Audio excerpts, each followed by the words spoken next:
Dear colleagues, it is my great pleasure, as well as an honor, to introduce this video recording of the second day of lectures by Ukrainian scholars in Athens. Unfortunately, I was not able to do this online at the time, but I'm happy to have the opportunity now to say a few words on behalf of the Societas Linguistica Europaea, this linguistic society of Europe. The SLE is devoted specifically to the promotion of international collaboration between linguists in Europe. This goal is seriously undermined since the Russian invasion of Ukraine now already over a year ago. This makes, of course, international travel to and from Ukraine very hard, sometimes for some even impossible. I therefore very much welcomed Professor Nikos Lavidas' initiative to organize this series of lectures at the National and Kapodistrian University of Athens, and I'm proud that the executive board of the SLE unanimously decided to sponsor the event. I thank Professor Lavidas for his efforts, and our Ukrainian colleagues for theirs, and for their contributions, which all reflected on boundary-crossing topics very much in the spirit of the goals of SLE. Finally, I want to sincerely express the hope that the situation for our Ukrainian colleagues, in fact, for all of the people of Ukraine, will soon develop for the better. Who knows? Perhaps it will be possible to meet in Athens in person towards the end of August at the annual SLE conference taking place there. In the meantime, take care.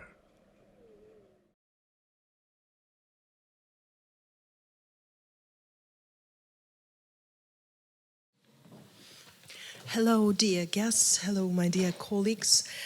Today we continue to discuss the question of translation of the classical Greek literature into Ukrainian. And today I am going to dwell on some more questions. Here they are. So we will talk about the European traditions of translating Homer into national languages, mastering of ancient rhyming by Ukrainian poets, the first translators of Homer in Ukraine, and I will particularly pay attention to Homeriana by Boris Ten. So to the first question, European traditions of translating Homer into national languages.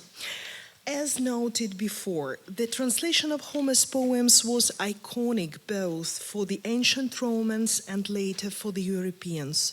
Andessier made a French translation of Iliad in 1699 and Odyssey in 1708.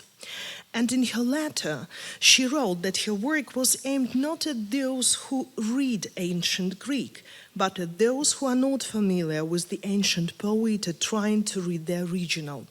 In any case, her labor will not be lost and will serve to make him known to the former and intelligible to the latter. Samuel Johnson, analyzing the translations of Homer made by Alexander Pope, notes that Greeks practically did not translate and did not turn to the barbarians in search for poetic lines, since they already had Homer. Samuel Johnson praised the translations of both poems and numerous comments made to the texts. Matthew Arnold, researching the English translation of Homer, suggests that readers and translators should turn to Homer not because he is included in the course of classical literature, but because his works are the most important poetic masterpieces. And the number of readers, as he says, increases. Attention will be more and more directed to the poetry of Homer, not indeed as part of a classical course, but as the most important poetical monument existing.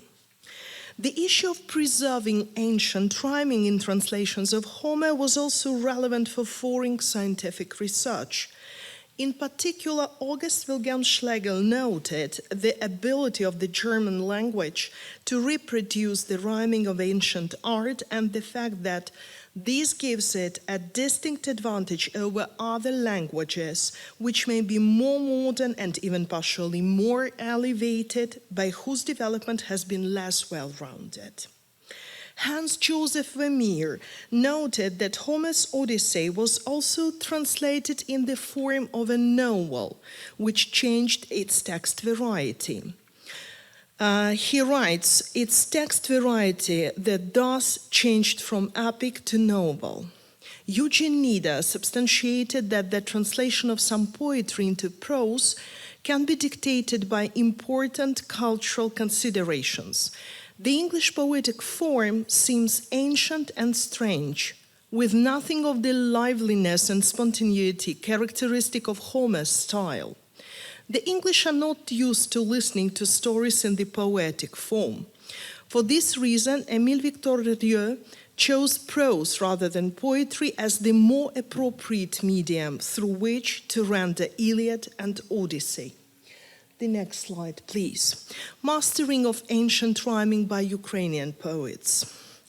The assimilation of ancient verse in Ukraine, as in most Slavic countries, began together with the systematic study of the theory of artistic language in poetics courses taught from the middle of the 17th century at Kiev-Mohyla Academy.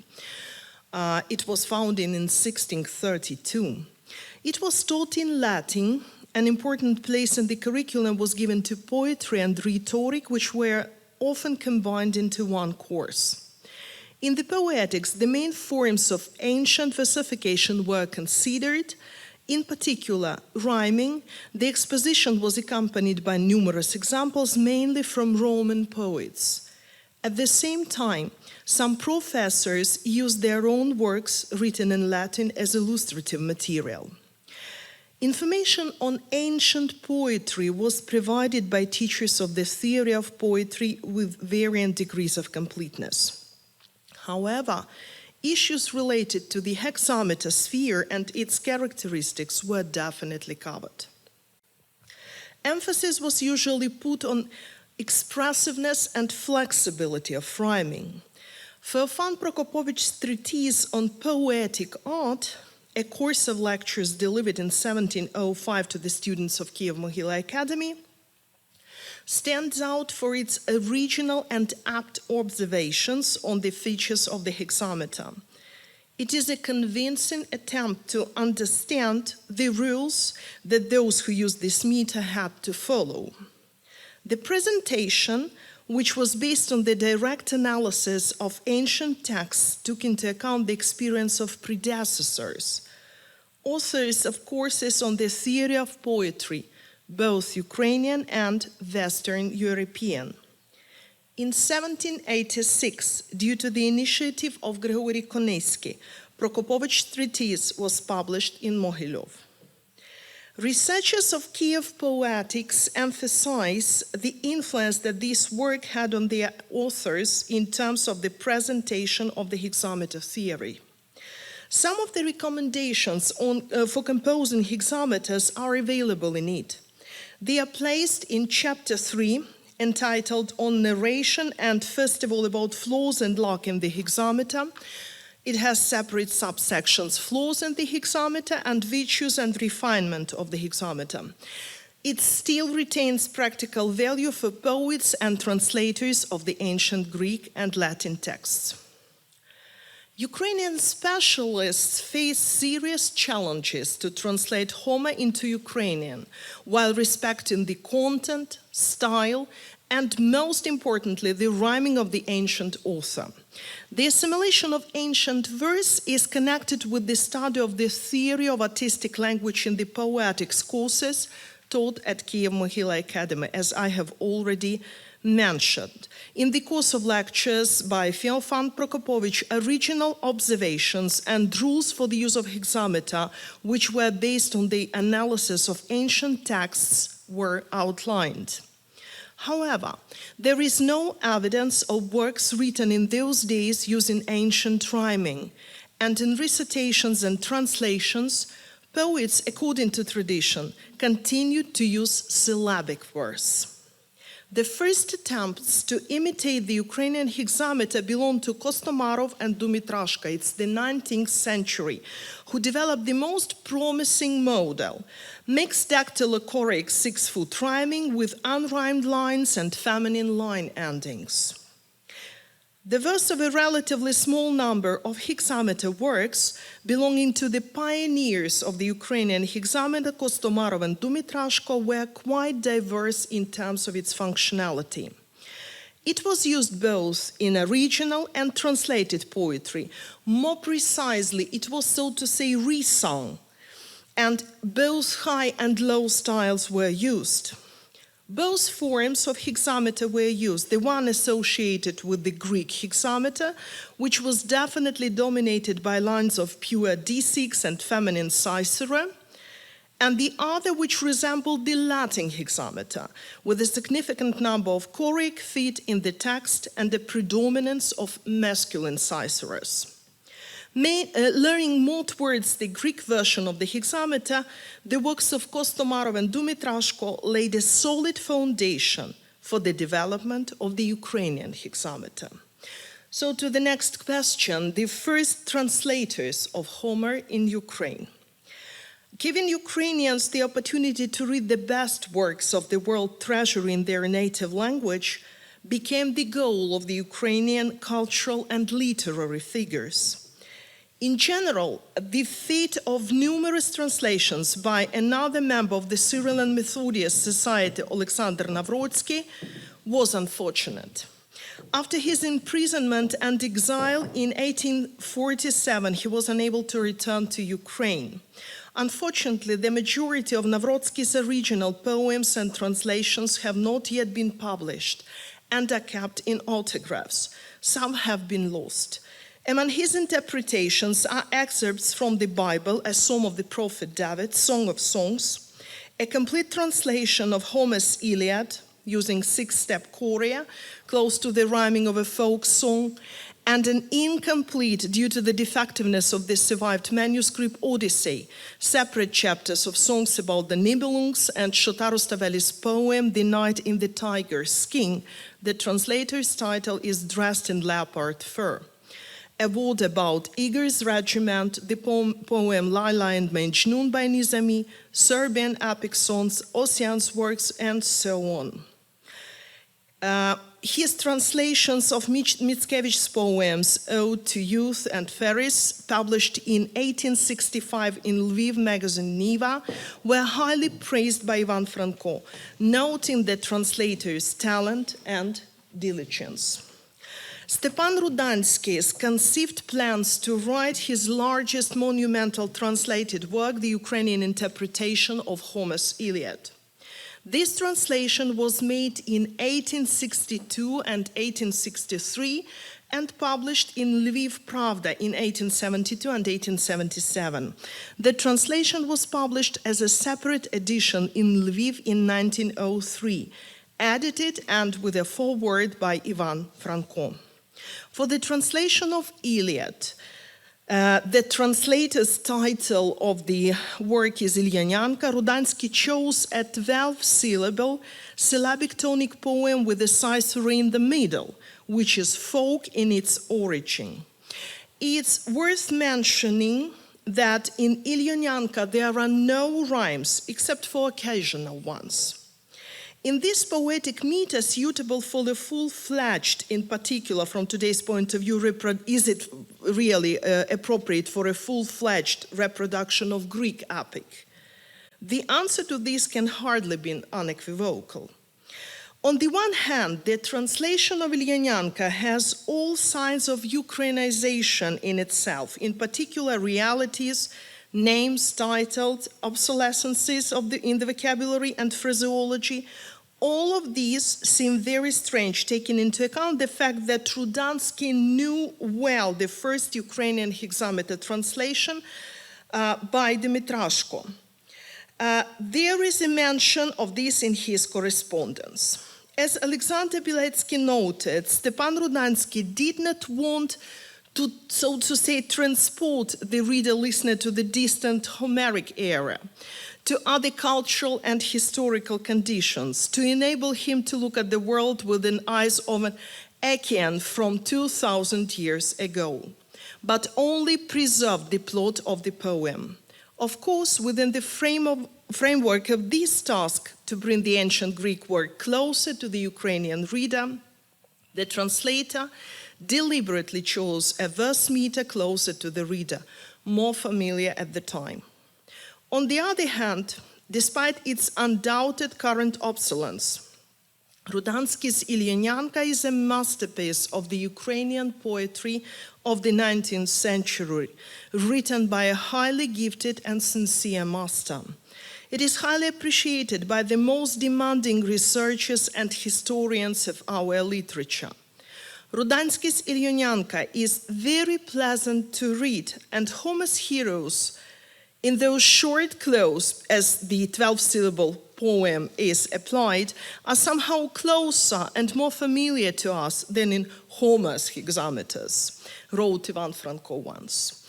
The statement is not indisputable, but for its time it is quite understandable. And obviously it is not only because of the metric scheme used in the translation, but also in its entire artistic fabric. Homer's heroes are really closer and more relative to us just because the translator consciously brought them closer to us. The typology of Ilyinyanka, this outstanding phenomenon in the history of the Ukrainian artistic translation, was clarified by Mykola Zerov. This translation has great historical and literary significance for us, constituting an important stage in the development of our translated poetry. Homer's poem, in Rudansky's retelling, is a characteristic monument of another era, when literary preferences were formed under the influence of the Ukrainian folk poetic elements, and the talented translators saw Homer only being Ukrainized, presented in the form of a folk song.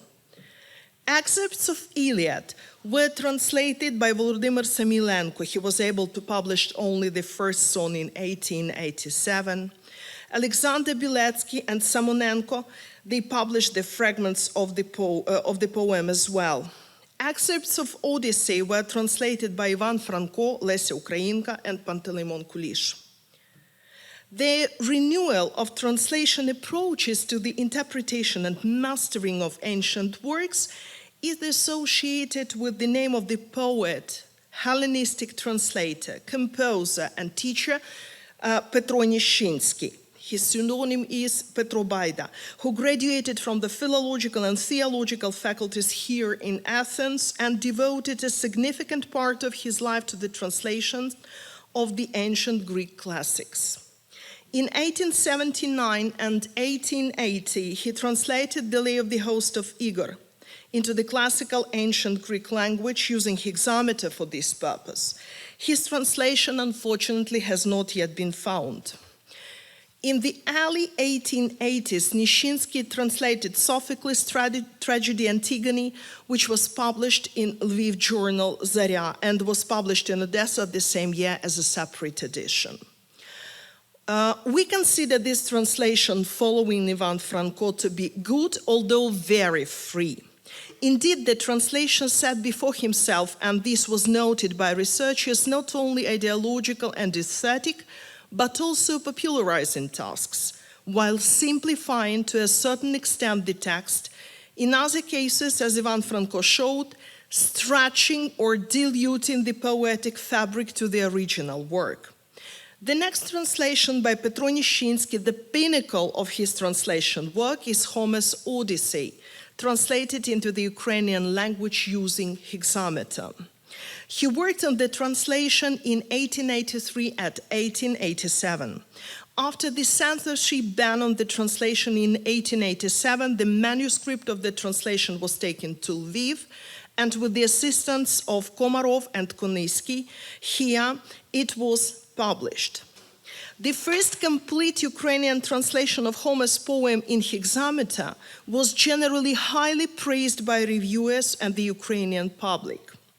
As Komarov wrote in Lviv Zorya, the language of the translator, Petro Baida, is clear, fresh, sincere, folk, and very close, and in some places it reproduces original to the full.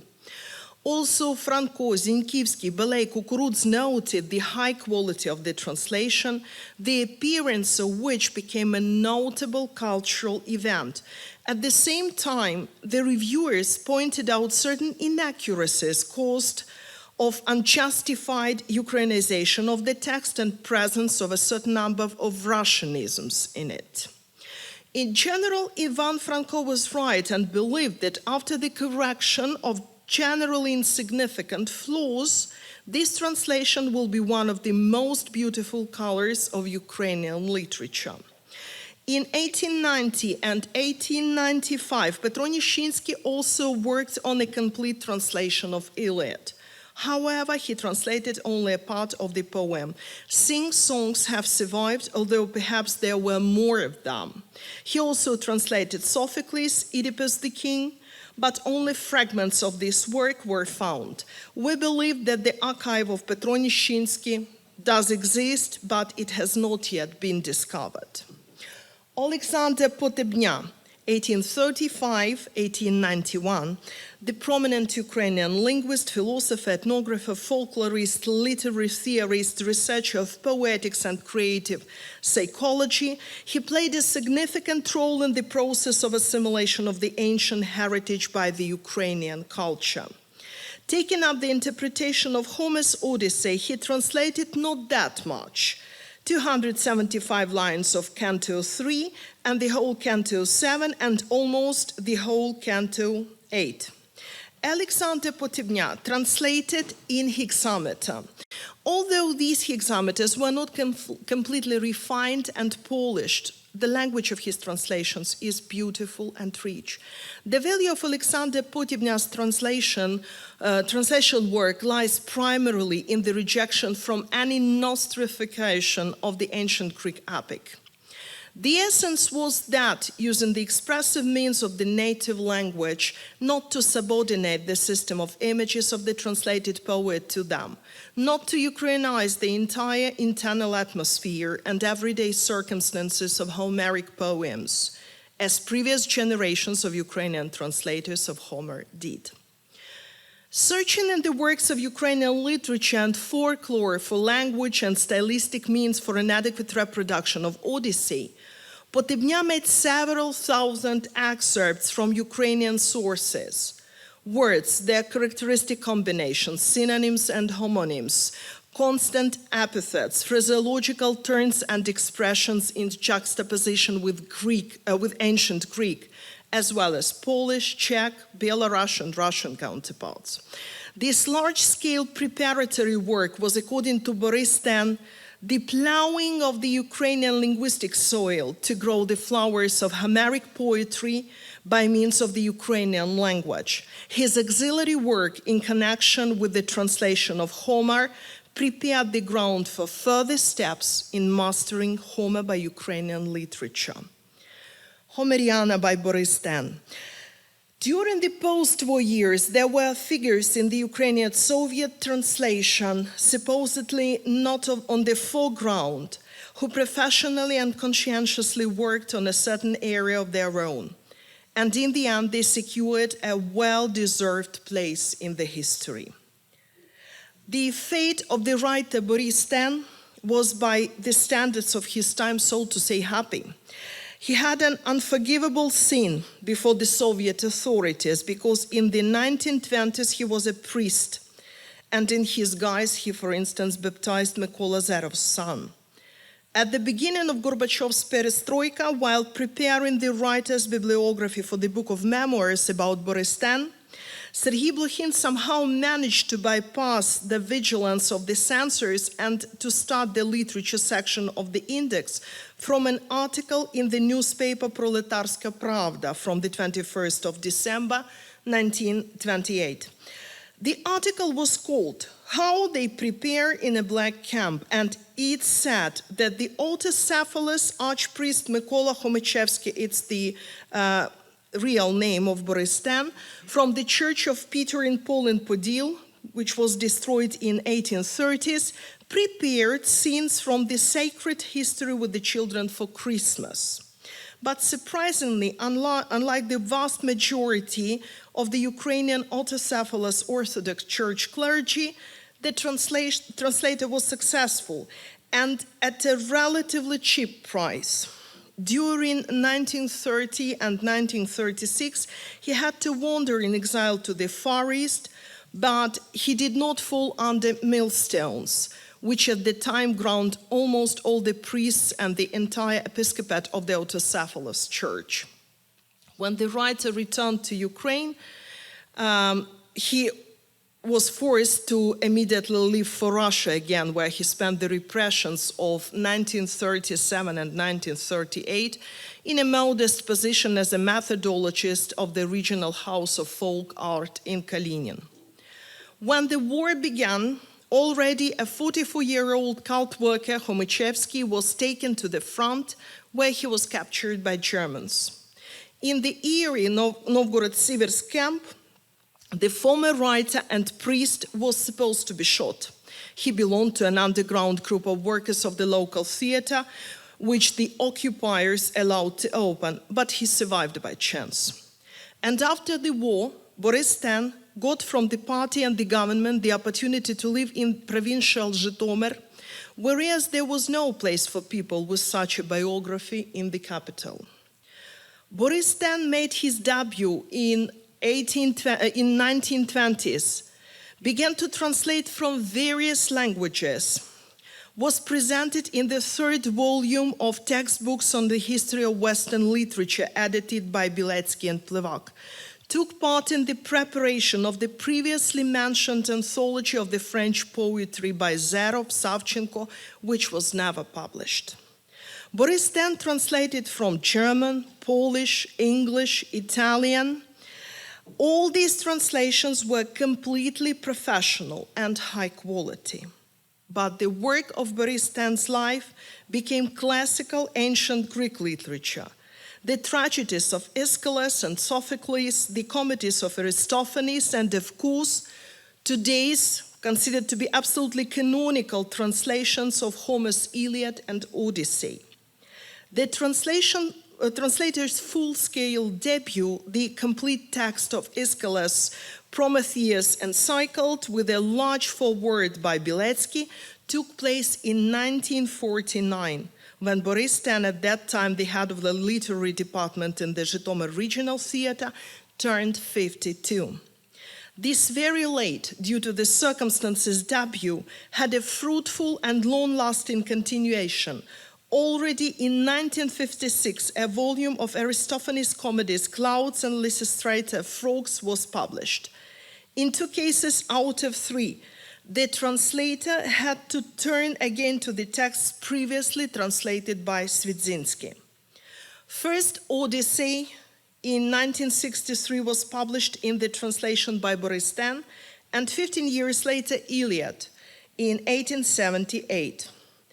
He receives favorable reviews from Zerov, Biletsky, and Maxim Rylsky.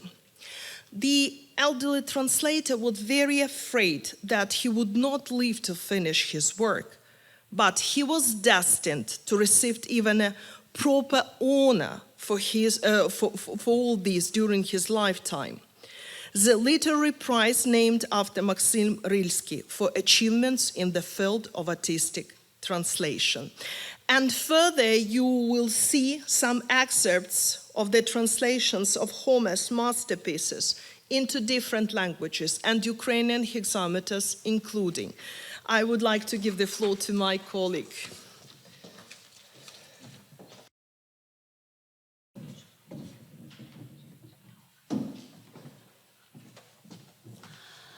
Homer's Iliad in original.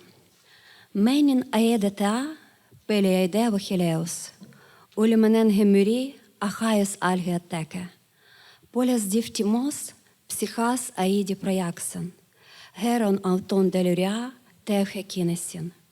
Oion site passi, dios de telei tobule, exun de ta prota, diate ten aristante, atre de te Anaxandron, kai dios Achilleus. Livius Andronicus translated Odyssey into Latin using the ancient Latin folk rhyming, for example, Saturnian verse. Only 14 separate lines survived. Virum mihi camena in setse versutum, pater noster Saturni filia, mea puera quid verbi, extuore supera fugit, tuque mihi narrato, omnia disertimi, patrim erant nequinont, gratiam redire.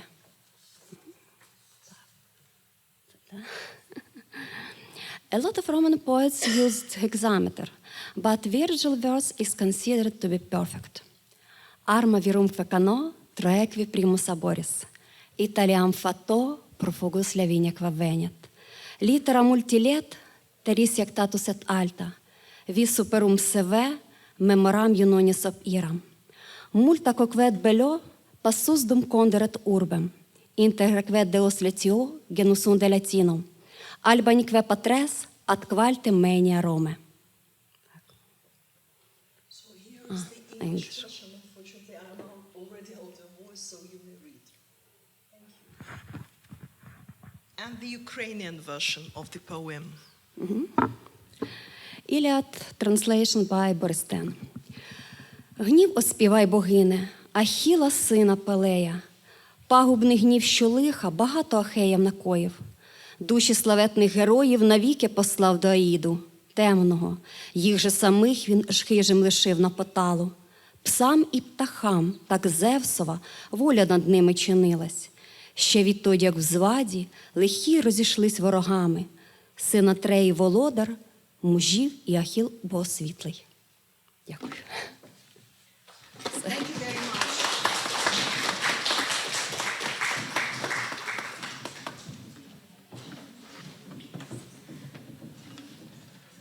If you have the questions, you're welcome. We have time for questions, and of course we will continue with questions after Okay, the break. after. But yes. no. I mean, we start now with some first questions. I would like to ask about, I mean, probably students have more questions than me, but I can start with, I mean, I was wondering about the result of this kind of contact between Greek, of course, ancient Greek and Ukrainian, about what about loanwords or other kind of grammatical borrowing or anything else in Ukrainian? Yeah, I see. Thank you very much for the question. As even I'm not a specialist in the ancient Greek literature, but to tell you the truth, I may judge from the variant in Ukrainian.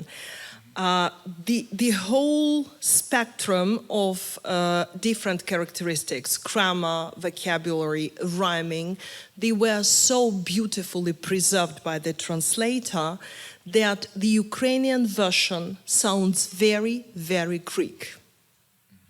That is. Some loanwords that perhaps can be linked to the translation, so Yeah. I mean, loanwords in today's Ukrainian. As for the from loan Greek. word, Yes. there are a lot of them, actually. They were borrowed during the period of ancient Greece. There are numerous borrowings in the medical sphere, for instance. Nowadays, our doctors use a lot of Greek terms. In literature, in music, and in some other spheres, there are a lot of borrowings in our language from the ancient Greek. So perhaps we can see the role of translation Yeah. there as well. Yeah, absolutely. Yeah, I can hear. Yeah. Speak quite loud. Okay. Hi, I like the variety of translations that were presented because I come from the Greek philology department, so my background is that. And I also find very moving the fact that when we were taught about Homer and Iliad and Odyssey in school, the first thing that was taught to us is that it is an anti-war story, because, and I find it very, very moving in this background today. Yeah. And the other thing I liked very much is that excuse me if I don't pronounce No it well. problem. Thank you very much.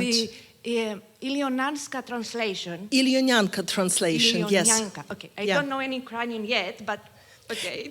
To tell you the truth, the word actually is half Ukrainian, half Greek. It's Iliad, and the rest of the word is Ukrainian, which means that it belongs to us as well. Okay, and well, it brought me to mind the Greek translation by Kazantzakis and Kakridis. Yes. Which was actually a very literary and closer to the public translation. I mean, Yes. it was something that talked to the mind of the people. Yeah, that's Yes. what I was talking about Yes. today, because you're always balancing, Yes. so to say. On the one hand, you have to be understandable to the potential readers. That is why your translation is supposed to be adapted to their interests, to their needs and whatnot. But at the same time, the original style must be preserved. You see, a lot of our translators actually suffered the same as your authors. I do know well the heritage of Kazantzakis, and I do admire it well. But at the same time, and it depends again on the time about which we're speaking, it is a necessity to adapt the texts. But my humble opinion is that the closer to the original, the better. But it's only a humble opinion of a philologist. May I ask you something? Yes, of course. Following that, I was wondering, knowing that, okay, I teach in the Greek teaching center here, Yes. very close to here, and I have many Ukrainian students. Yeah. And I know from experience that they know a lot about Greek mythology and Odyssey and Iliad. Yeah. And I was wondering if young people in Ukraine try to bring these stories in graphic novels, in books, if there is a new tradition in literature today based on the ancient stories. Thank you very much for the question. That's the thing we were discussing yesterday with my colleagues. You see, the content always remains the same, just the forms change. That is why everything that was invented by the ancient Greek writers, the ancient Greek scientists, is only rethought nowadays. Everything is already there, the form changes. That is why a lot of the topics, a lot of the heroes, a lot of the motives are present in modern Ukrainian literature. Thank you very much.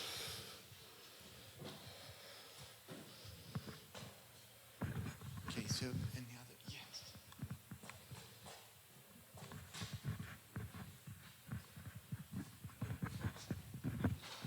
Thank you. Thank you. That was a wonderful presentation, even though I missed the start.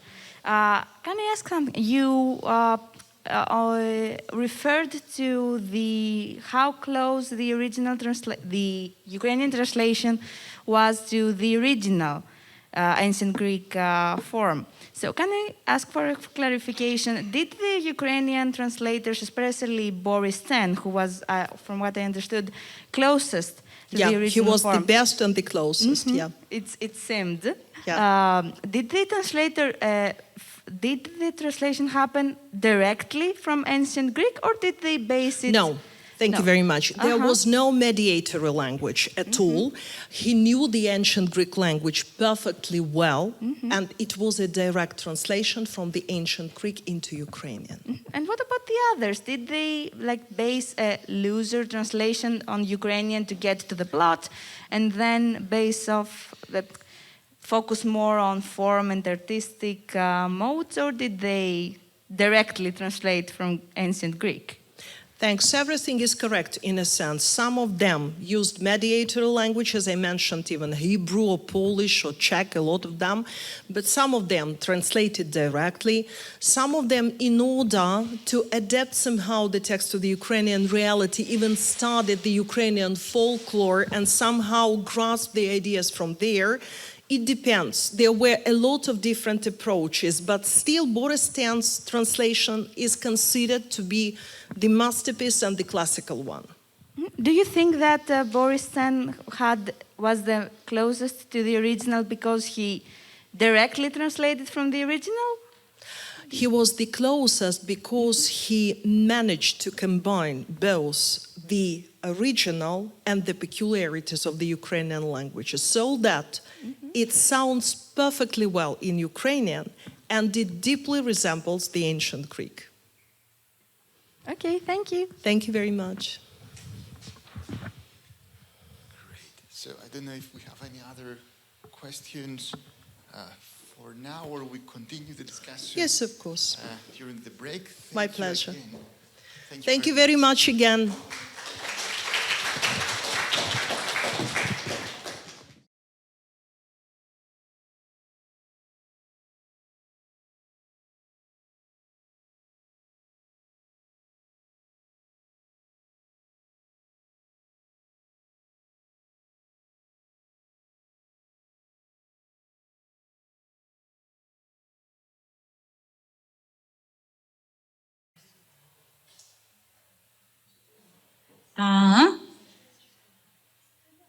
Yeah, can you see my screen? Can you see my presentation? Yeah, yes. Hello? Yes, it's here. Everything is all right. All right. Okay. Thank you so much. Well, first of all, accept my apologies for not being with you in person, but I do hope we will have many more opportunities ahead of us to see each other and to have this cooperation and exchange between our scholars. And of course, it is an immense honor for me to be among Ukrainian scholars who were kindly invited by your institution to participate in this solidarity campaign, which is absolutely important for our country, for our people. Allow me to express the words of gratitude to those people who organized this event, and of course, in the first place, to Nikos Sifakis, the head of Department of Linguistics, and to our head of Linguistics Department, Professor Zoya Kornever. Just thank you so much for all the efforts you have taken to make this event come true. And it is indeed important to share our scholarly achievements, and what is more important, to get the feedback from our overseas colleagues. That's what we all expect and hope for, further, improvement, cooperation in the field of linguistics and translation. It is important for us to spread the word about our achievements. So we just hope that this event will turn into lasting, fruitful cooperation between our universities. Thank you so much. And yes, my today's lecture will be dedicated to the so-called subliminal or suggestive potential. And I consider the speeches of political leaders to analyze. And naturally, I'd like to start with introducing the theoretical and methodological background of my research, which is in fact the achievement of Kiev School of Phonetics. I'm the member of that school, and here you can see the leader of our school, Professor Alla Kaleta, who introduced, well, he's the author of the so-called speech energetics theory, which is, as any other present-day disciplines, is an interdisciplinary approach to the study of phonetic phenomena, since it considers such results of such findings as cognitive studies, psychology, neurostudies, physiology, etc. So my point is that my studies and my present research based on the notions of speech energetics theory. Speaking about subliminal effect as such, I think everybody would agree that we find ourselves in everyday situations under the influence of a word. And this unique and difficult to understand and grasp notion of influence has interested philosophers, scholars, thinkers from the time immemorial.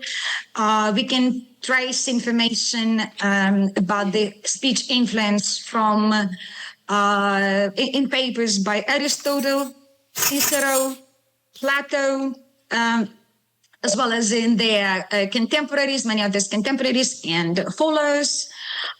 These days we trace the usage of practices of influence in psychotherapy, in neurolinguistic programming, in medical studies, in political, spiritual practices. Just whenever we find ourselves in, we deal with this purposeful or unpurposeful influence.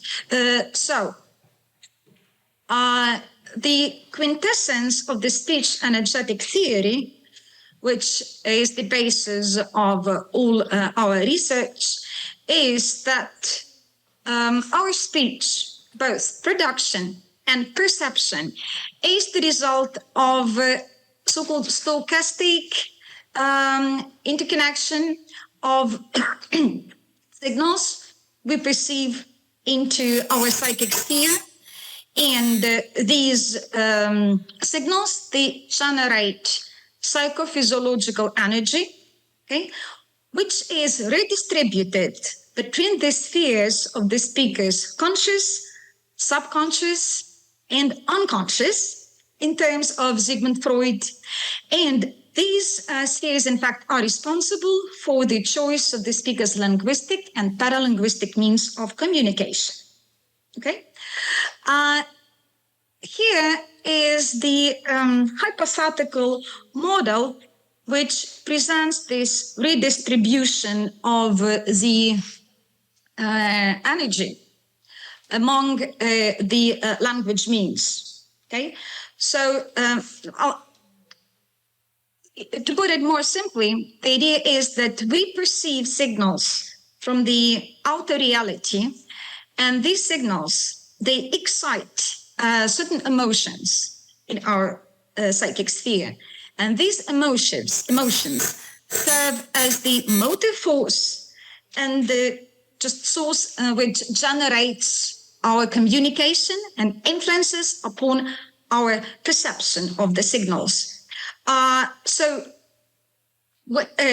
Viewing myself as a speaker, for example, these signals can be responsible for the redistribution of energy, once again, between the spheres of conscious, subconscious, and unconscious, as suggested by Freud.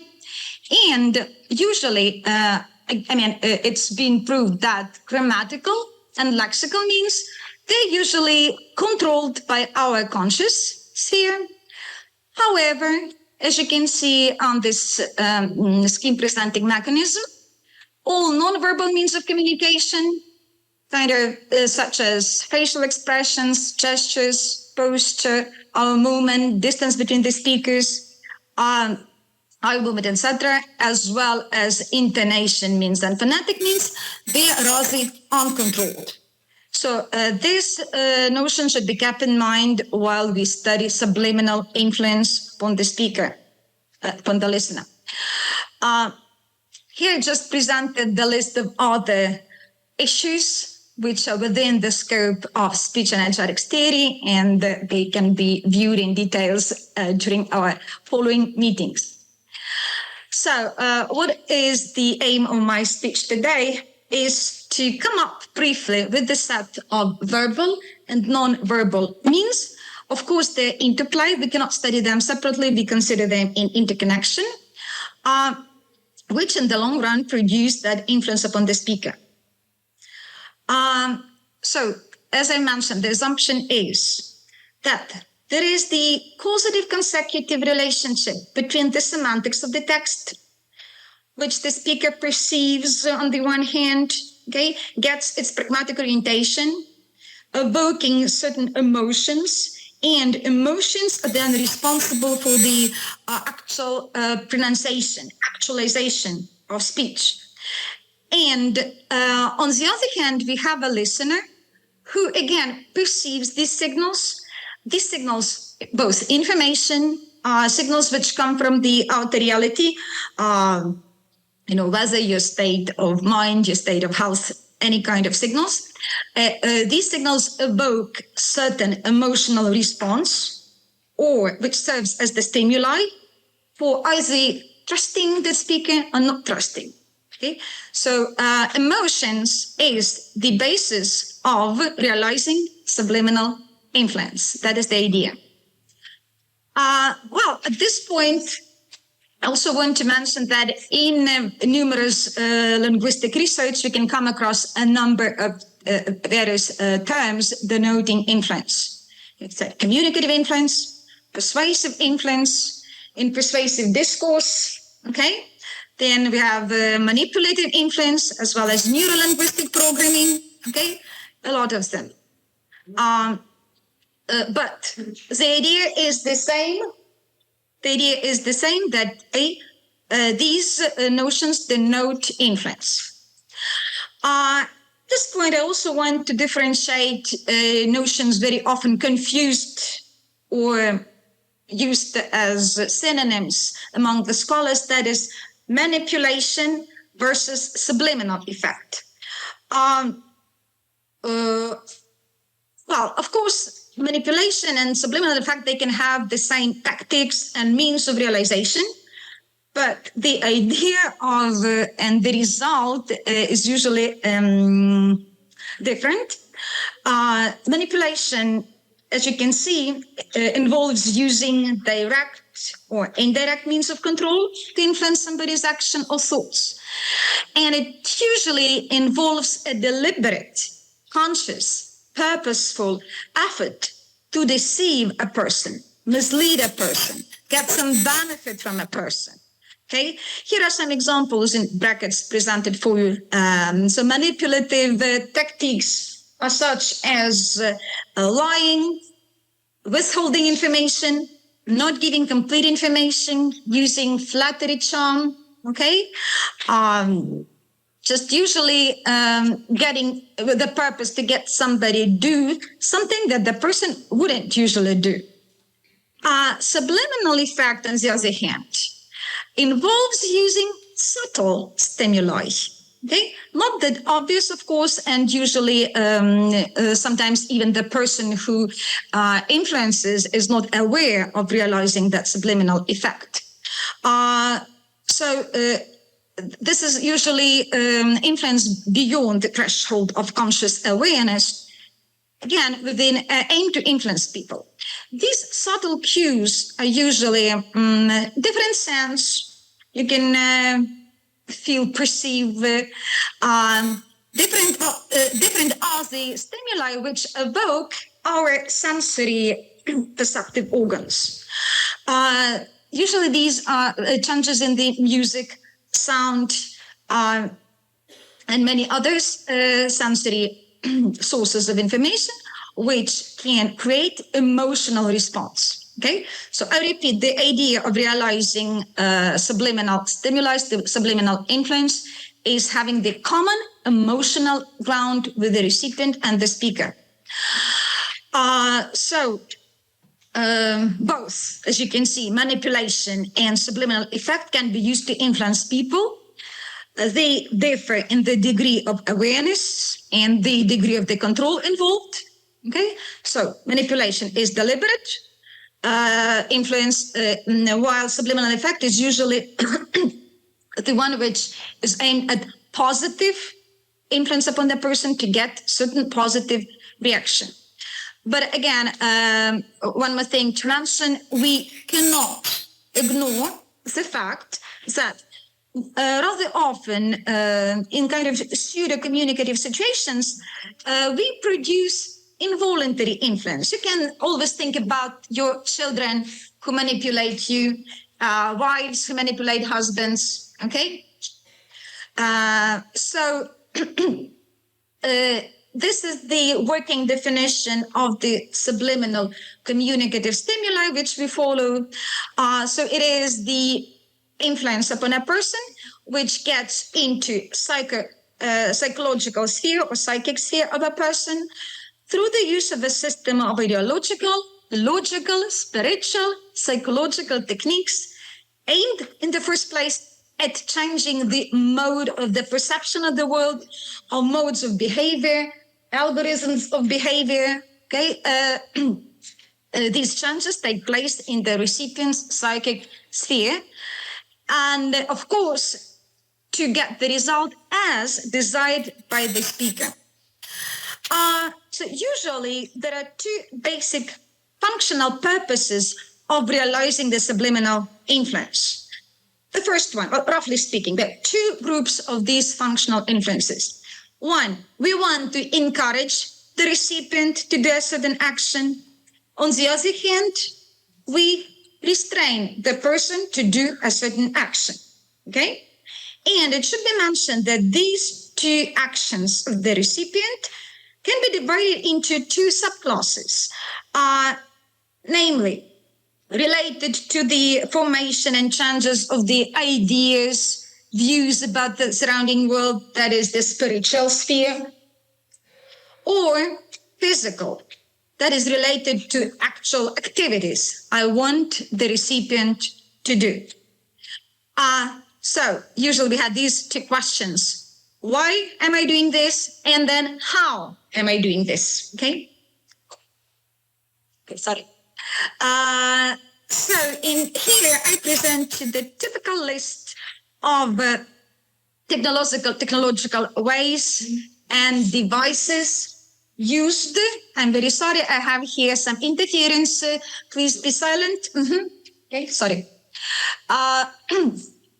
So these technological devices usually include like hidden use of power, hidden use of the weaknesses of a person, provocative means, okay, hidden arousal of intention, indirect influence, etc. So this is the usual characteristics of techniques. Now, before we proceed to examples, I also want to draw attention to the fact that looking from the perspective of the recipient, we ought to consider that the information that we get comes from different sources, and this information is of different nature, okay? And usually these stimuli which we get into psychic sphere and then we use while realizing subliminal influence are perceived by visual, auditory, tactile, olfactory, and gustatory receptors.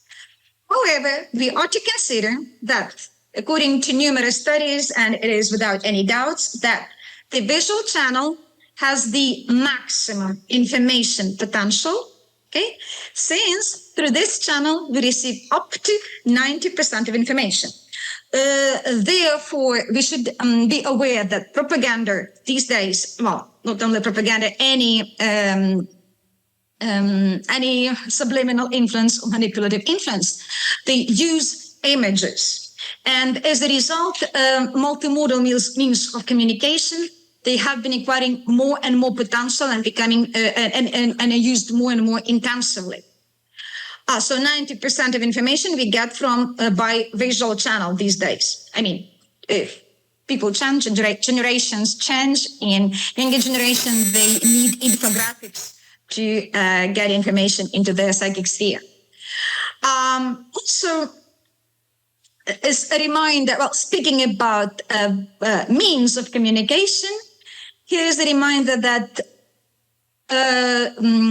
based on findings by Birdwhistle, who is the founder of kinesics, he stated that only 35% of information that we perceive, digest, and use is verbal, while 65% of information is rather nonverbal. To nonverbal means of communication, we include all types of gestures, body posture, all kinetic means, as well as intonation.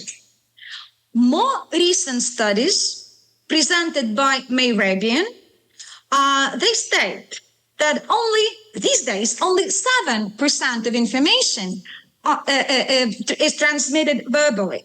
okay? While 93% rely upon non-verbal means of communication. And here we have 38% devoted to prosodic means, 55% to kinetic means. Prosodic means, we use this term as the synonym to the term of intonation. Here we analyze voice quality, pitch, loudness, temporal variations, all fluctuations of the voice, which give clues about emotional loading of a person and feelings experienced. Well, kinetic means, as clearly I just mentioned, are nonverbal means of communication. So this data proves the importance of considering nonverbal means of communication while analyzing all kinds of influence. Well, I have chosen some examples to share with you by prominent figures who have their followers, who have proved to be successful public speakers and political figures. Just before I come back, I will come back to their personalities. Some more information why a person usually is perceived as the one which has the influence, or also he can be viewed as a charismatic personality. So in order to produce that influence, there should be a certain relationship between the speaker and the audience. Okay, so there should be some connection. The audience should perceive the speaker as the one who has some special traits of character and who's endowed with some exceptional powers. So they should trust him, her. And of course, he should be quite articulate and eloquent with the usage of verbal, non-verbal, and paralinguistic means. Okay, so an influential political leader is supposed, in order to produce that subliminal effect, should have the presented to you traits of character. Of course, he should be an intelligent person. He should radiate self-confidence. He should be persistent in what he does. Okay, he should express his ability to inspire, be sociable, produce dominance. However, narcissism is also important. Okay, he should be aware of him as a leader, and he should have a clear vision he wants to follow within his deeds and political career. Just coming back to the chosen leaders, just a reminder that Boris Johnson, who has been a prominent political leader for almost a decade, has recently come to the forefront of political and diplomatic support of Ukraine on this ongoing horrible Russian-Ukrainian war, and he is believed to have influence upon his audience. Also, here you can see Barack Obama, former American president, but the first one Afro-American president of the United States. And here is our president, Volodymyr Zelensky, the current president of Ukraine, who came into office in 2019. Well, he is famous for delivering a number of political addresses, public addresses to his fellow citizens, Ukrainians, on various issues affecting Ukraine, starting with different, with COVID-19 problems, with economic reform, corruption, war in Ukraine back in 2014. And these days we can hear him every day directing his vision upon the situation in Ukraine, so addressing Ukrainians every single day, every single night.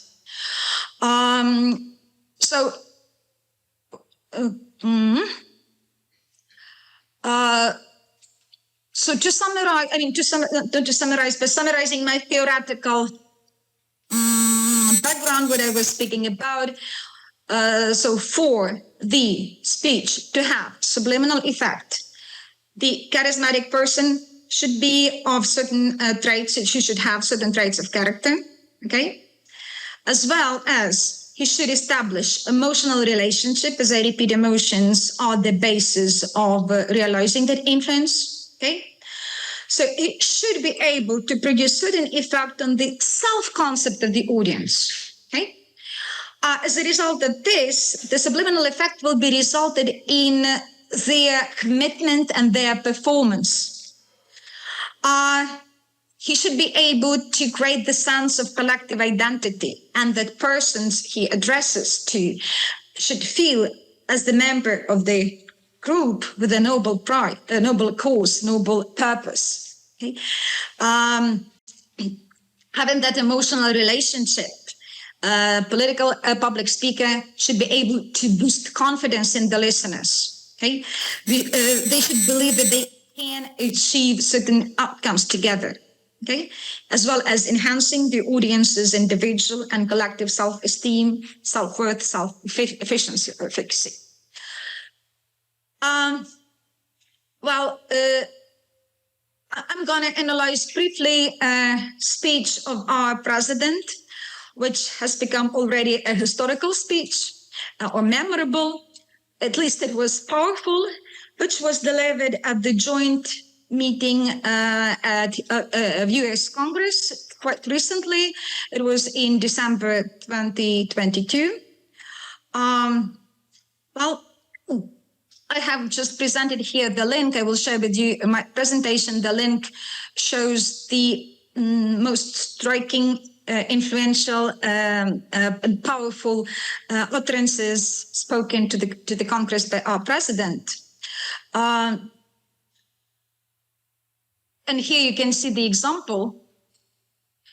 Your money is not charity, but rather an investment in global security and democracy.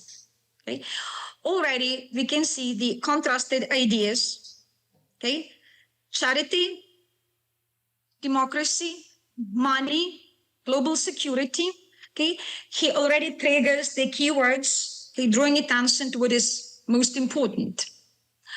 Looking at his posture and judging by his appearance, we can see that this is a confident person, open person, delivering his message to US Congress.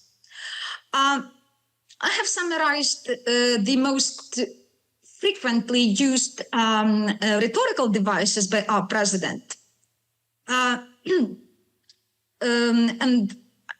I hope you will listen to, or you have already listened to his speech, and you can feel them, feel how powerful they are in connection with intonation and his nonverbal means.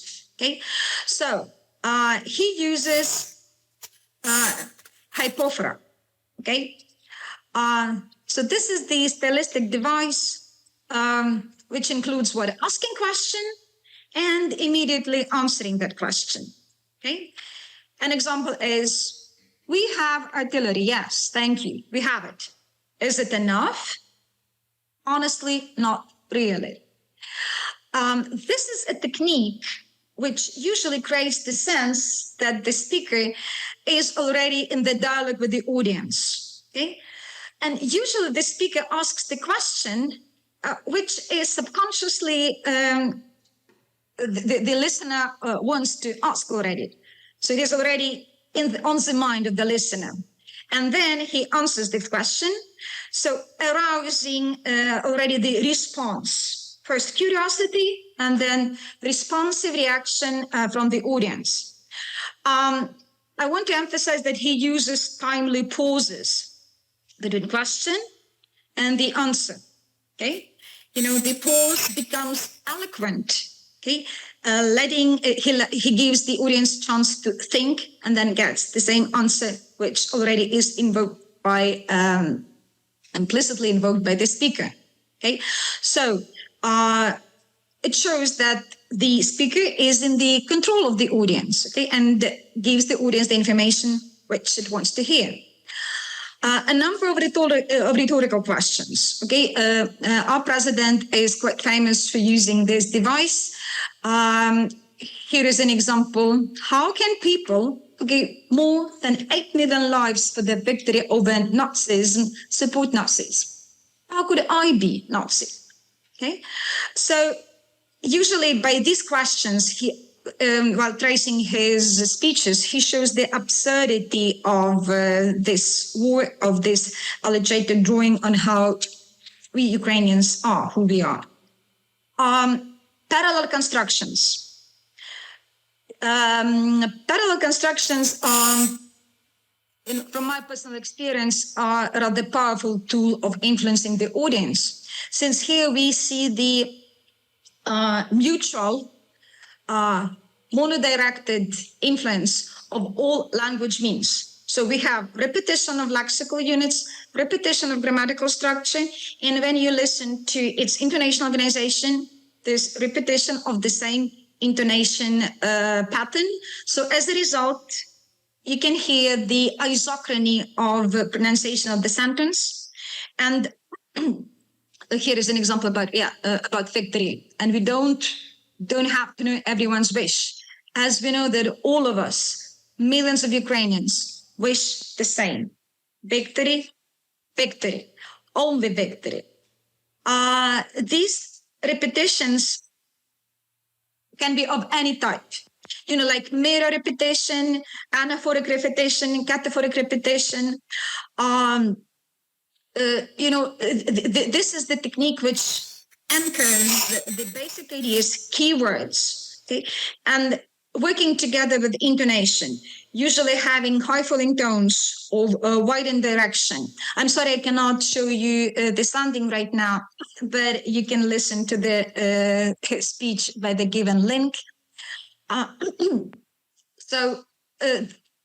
Repetition of one and the same word in the successive sentences or clauses, or just whole phrase at the end of the sentence, okay, gets attention of the listener, anchoring to the basic idea. Okay, and all this gives the same rhythmic pattern. We come across wordplay. Here is an example of the word patriot. If your patriots stop the Russian terror against our cities, it will let Ukrainian patriots work to the full to defend our freedom. Okay, patriots as the weapon that we need to stop Russian terror is contrasted by patriots, Ukrainian people who do all their best to stop it. Okay, so again, we have two keywords which are drawn together and anchored in the mind of the recipient. He also uses quotations, the use of quotations. Quotations believed to be both explicit as an implicit appeal to the audience, referring to history. Okay, our president's speech is compared to Churchill's address to the U.S. Congress in 1991, soon after the attack on Pearl Harbor, and he even used the same, or similar wording to address the Congress. Okay, and certainly it evoked trust already and respect to the president, and direct quotation. So this is implicit appeal to history, and there is explicit appeal to history. He quoted directly President Franklin Roosevelt, quoted his speech when he addressed to the nation after the attack on Pearl Harbor. And what he said is, standing here today, I recall the words of the President Franklin Delano Roosevelt, which are, I think, so good for this moment. The American people, in their rightest mind, will win through to absolute victory. This is the quotation, what was said by President Roosevelt.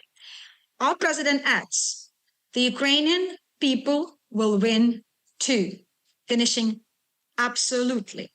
Okay, so it gives it's kind of a central idea of his speech. We need resources, more military resources. We need to secure assistance, military assistance, which is so much needed, and summarizing, considering his non-verbal means, of our president's non-verbal means. As I mentioned, he clearly uses parallel construction, which result in isochronic pronunciation of the adjacent intonation groups. Okay, it creates trust. Identical intonation patterns, short syntactic structures. Okay, also attract attention and produce trust or generate trust of this listener. Categoric, confident, of low falling tones of a wide range work the same, radiate confidence of the speaker. Properism, the same duration of pauses, so prevalence of short intonation groups. All this serves to create the whole atmosphere of getting involved into the speech. Speaking about segmental level, you can also trace the repetition of similar sounding, as the consonant vowels, assonance alliteration, or using the same word groups, as well as the confident voice quality. All this translates that he is confident, he is firm in what he wants to do, he is resolute, and people trust him. Okay, I did mention the body language, his posture.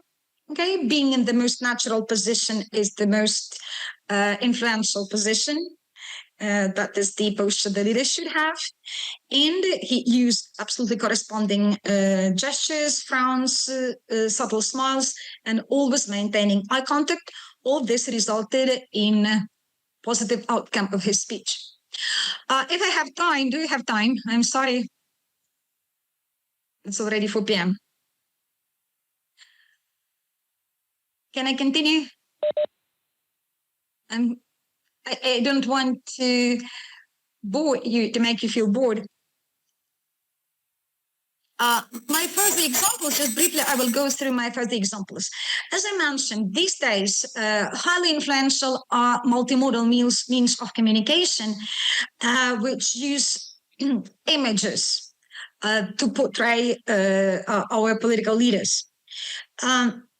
What should we consider while analyzing images? Well, this is the image of Barack Obama used during his 2008 electoral campaign, with the motto, "This is our moment."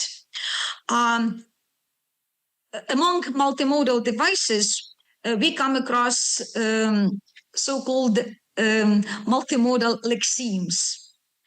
These are lexemes which comprise built-in symbols.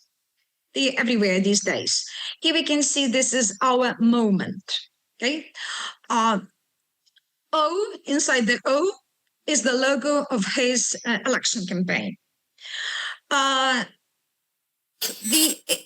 color scheme suggests the color of the national flag. And I will follow a few examples here. Yes, we can. Okay, and we've got his back. Everywhere, in every image of politician, you will come across the idea of verbal signal of togetherness. We are together. We are the one. We can do it. Okay. This picture again, you can see color scheme red, white, blue, referring to the national identity. On the back, at the background, you can see the national flag. However, Barack Obama is in a black and white color. So this is another technique showing that we are equal, we are the same. There's no difference between us. Proxemics speaks about closeness to his people. So all these pictures, they form the trust to the that personality. Here also some pictorial graphical presentations of the image of Boris Johnson. He didn't have his election campaign, but he was the one who was working or leading Great Britain from or to the Brexit from European Union. So he had much on his hand to do with economics, with reforms. And similar to Barack Obama's pictures, there's always proximity to ordinary people. He's one amongst them. Here's the address that we are together. Together we will build our way back to health. Build, repetition. And here you can see again a build back better. Again, powerful, plosive word shows certainty, firm determination to do what he needs to do. And again, color scheme resembles or in the same hues as the Union Jack colors, British flag. Summarizing, okay, so to have this subliminal influence, we have to stay tuned, in other words, with our interlocutor.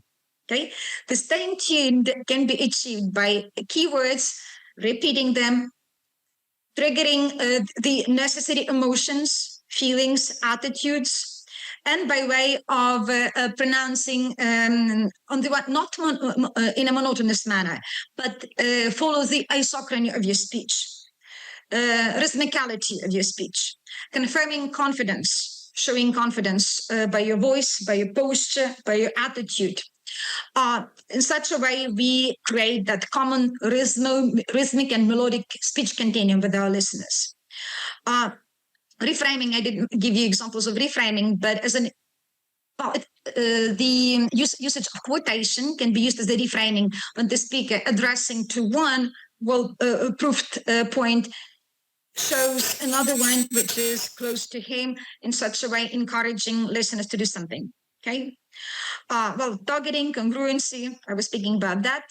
And well, this here I have my conclusions explained in details.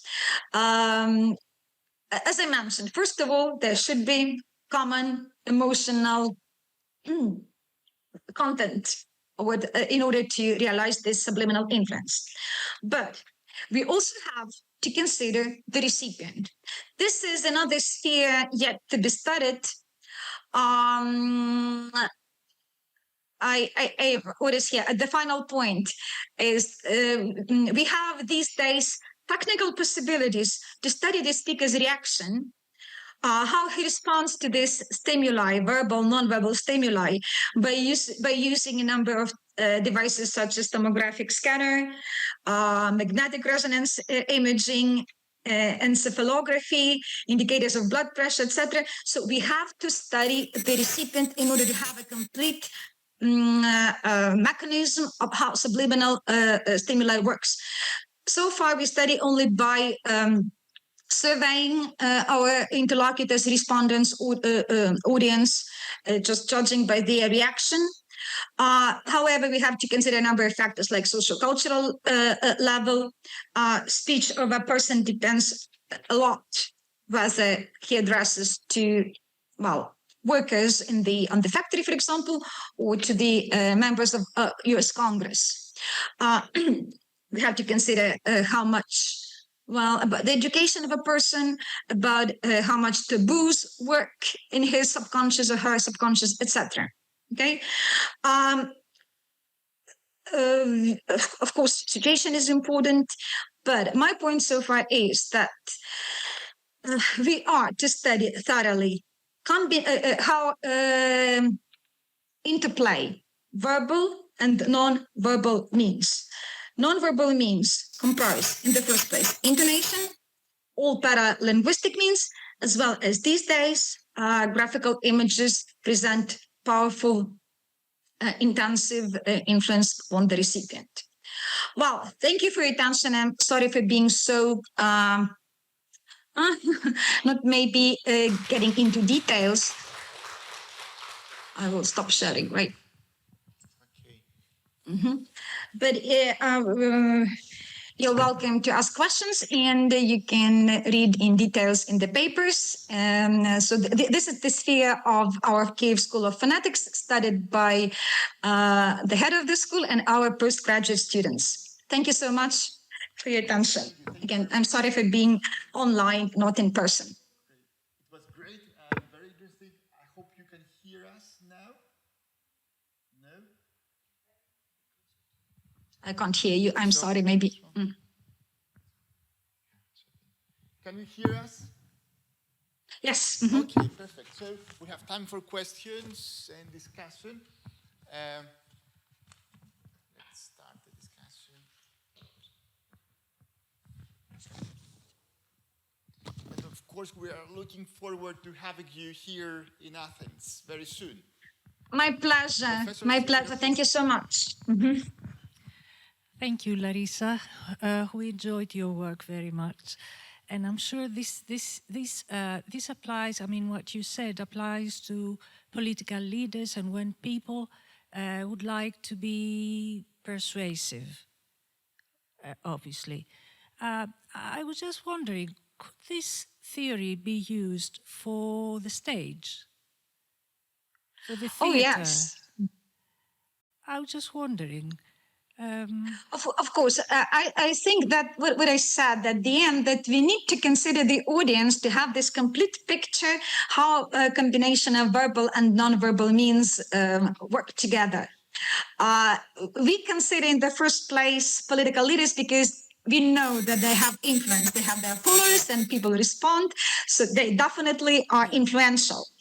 But on the stage, in the classroom, when we teach, we also have, it can be started by researching, by collecting information, how our students, how audience, in the theater, for example, reacts.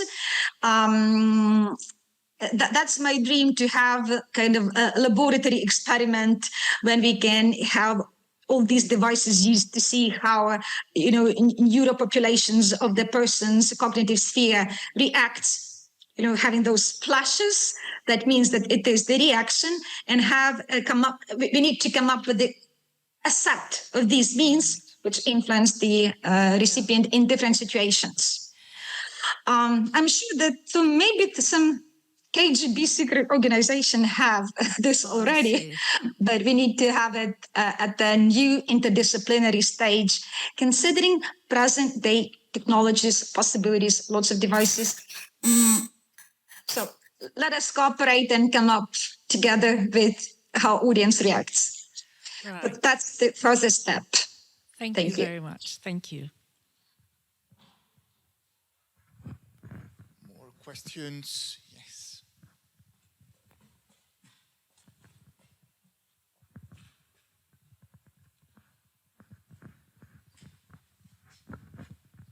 Thank you for your presentation. It was actually quite interesting because it wasn't about culture, it was about communication. And I have a question. You said that the audience plays a large role in how the speaker formulates a speech or an image, or in order to transmit a message. To influence. Yes. The majority of the examples you showed were of the Western type, and you said that the audience plays a large role. Do you think that the same techniques could be used in maybe another time period, or for different people like the Asians, or I don't know, maybe to someone different? The idea is the speaker, in order to have that influence upon the audience, should find this common emotional ground. Okay, and yes, we do need to consider the socio-cultural and the national specificity, in particular, of the audience. So it doesn't mean that these very clues I have come up with can work in, as you say, Asian culture. What I believe will work is that isochrony of rhythmicality, posation, these means prove to have the influence upon us as human beings. But we choose our language means depending on who we are talking to. Okay, and I was thinking about examples. So usually short, brief sentences, simple vocabulary, they work with, so to say, middle class representatives of the audience. Longer sentences, more elaborate and eloquent vocabulary is more attractive to also type of audience. I'm not distinguishing here, but it is a fact that gender should be considered, national identity, your educational background, and well, lots of other factors which are called extra-linguistic, which, yes, can be considered. So we have to find this, we have to stay in tune with the audience. So audience should be studied before we embark on getting to our result while influencing it. All right, but can we tinker a little with these basic techniques in order to for them to be applicable in every possible circumstance? I guess, yes, those techniques which I enumerated, so they have been taken, as I mentioned, from the time of Aristotle, who studied the power of a prayer, okay, up to these days. They are believed to be universal techniques which can influence a person. Yeah, that's why I asked. They were pretty familiar, that's why. Thank you. Yes. They're traditionally, historically, or conventionally accepted. Great. So, I don't know if we have any other questions before we thank again Larissa. Okay, so Larissa, we thank you very, very much for... Oh, my pleasure. My pleasure. I'm sorry that I couldn't let you listen to some fragments, but I will send you my presentation. So those who are interested can go to the website and listen to samples of intonation organization of those most powerful sentences. Thank you so much. I do hope that we will have more chances to meet and have this exchange, scholarly exchange. Thank you so much.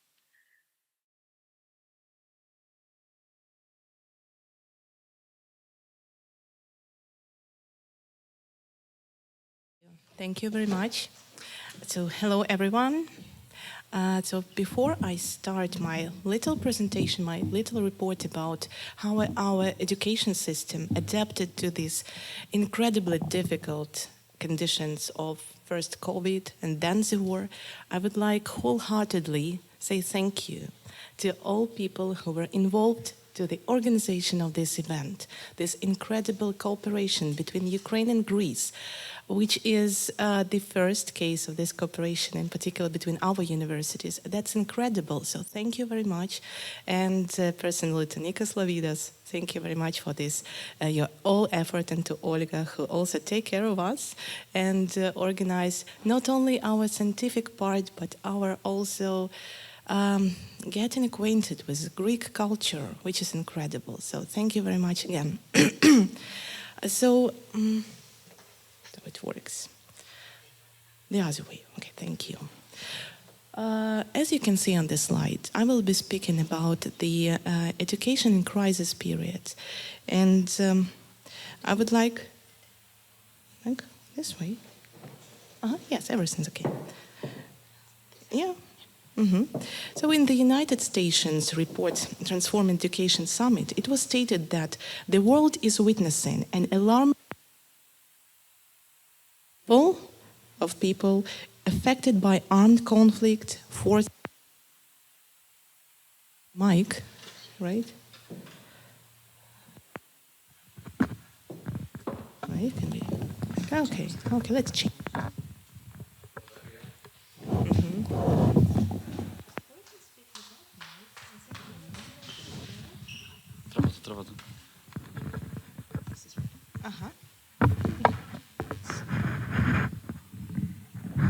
Okay, does it work? Yes, okay. So the world is witnessing an alarming increase in the number of people affected by armed conflict, forced displacement, including large-scale refugee displacement, health and climate-induced crisis, and other typical problems. So this means disrupted education for 222 million school-age children and youth worldwide, and education system pushed to the brink of their capacities. And unfortunately, Ukraine's share in these statistics is quite big. The education system, and in particular higher education in Ukraine, faced two consecutive crises: COVID-19 pandemic and the armed aggression of the Russian Federation, both have an immense effect on the functioning of the system. On the background of the war, of course, the pandemic faded. However, it can be said that the experience which we gained and developed in its conditions proved to be invaluable during the second crisis. In fact, there are some similar features between these two hardships. The COVID-19 pandemic can be characterized by seasonal nature, with periods of splashes and relatively steady periods. The disease also proved to be more dangerous to certain categories of people. Some precautions, like hygienic rules, quarantine restrictions, could be taken to lessen the potential harm from the COVID. Apart from some reasonable limitations, like using public transport or attending crowded places, the systems of infrastructure were not influenced. In contrast, under the conditions of war, people are in danger all the time. Missile or other type of strike is unpredictable, equally threatening children, youth, adults, and older people. Critical infrastructure and communication systems also face damages or become irreparable, causing substantial difficulties in ensuring basic needs of citizens. One factor that is common in the mentioned crisis periods is the inability of students, partial or complete, to regularly attend lessons due to the danger of health or their very life. So, it started. Everything's okay. So the first case of COVID-19 infection was diagnosed in Ukraine on the 3rd of March 2020. Soon after, on 11th of March, the all-Ukrainian quarantine was announced, which meant suspending the activity of all educational establishments, and this led to a full stop of education in Ukraine. But in April, the need to secure the basic need of people to education led to resuming the studying in a remote, online, or sometimes blended mode. Teachers faced a lot of difficulties, starting from the basic lack of technical equipment or proper internet connection on the part of a teacher or a student, lack of experience, lack of skills of using technical means of education, and a lot of emotional and psychological stress. Well, the results of many research indicate also to a lot of social, economic, organizational, educational, psycho-emotional, technical, and sanitary problems which occurred in this period. The possibility to restart offline classes varied in time in different parts of Ukraine, as flexible approach to quarantine restrictions was applied in the state. Higher education institutions in Ukraine enjoy relatively independent right to organize their mode of study. So when the state quarantine restrictions were lessened, some of them came back to offline study with multiple interruption zones, and some of them applied blended or distant learning modes of instructions. So almost 3 years after the start of the pandemic, as of 1st March 2023, the number of all-time cases of COVID in Ukraine accounted for 5,382,000, among which there are 111,000 deaths. Ukraine took 10th place in Europe by the number of cases and 23rd place in the world by the number of deaths due to COVID. Assessing the impact of the pandemic on education, researchers worldwide agree that the coronavirus pandemic has changed the landscape of higher education and became not only a health crisis, but also an educational one.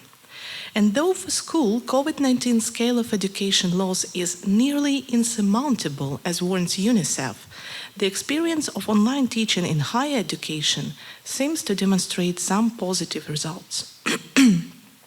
So among the achievements of technical development due to COVID, some researchers state that they would like to continue implementing videos, simulations, inverted classrooms, learning management systems after period of COVID. They also would like to continue using AI assistant grading, addition of social worker, which can help students who have some emotional or psychological problems due to feeling of isolation or other kind of problems. So spotlighting the problems of inequitable learning environment and positive transformation of old pedagogy, teachers also say that the pandemic opened the opportunities of including web-based teaching, especially in developing countries where web-based and also technological teaching did not happen before this pandemic. Some go even further and state that blended or online learning may eventually substitute the traditional chalk and talk face-to-face teaching.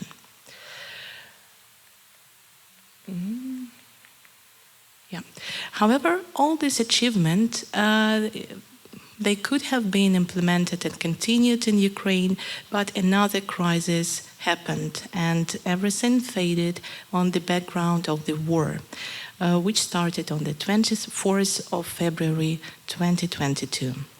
The impact of the war on education in Ukraine is drastic.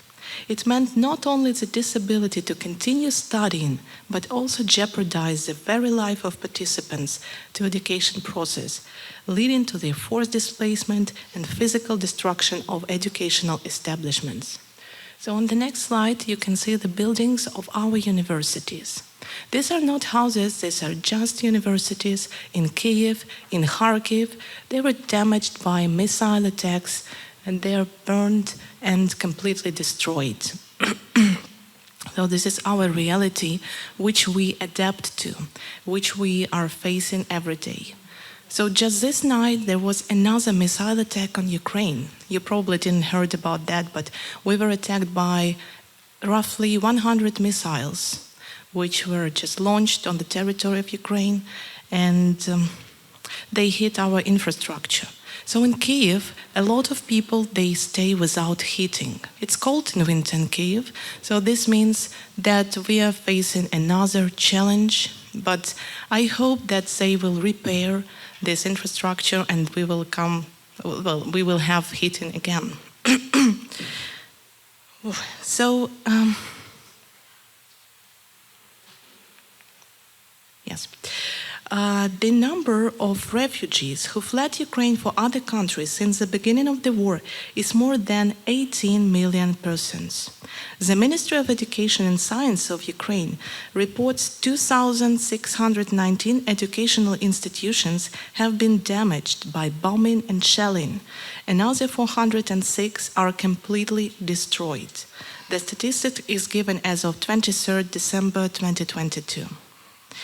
Well, we are not alone in this situation. Some negative experience was also shared by other educational systems in the world who faced conflicts or wars.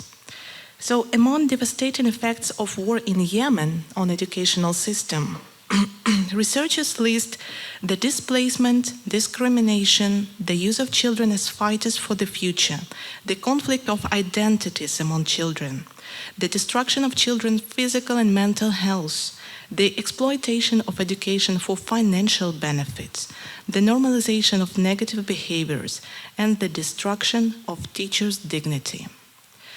Assessing the potential effect of civil conflict in Basque region, some researchers come to the conclusion that individuals living in conflict areas tend to acquire higher education with the high probability of migration to other countries.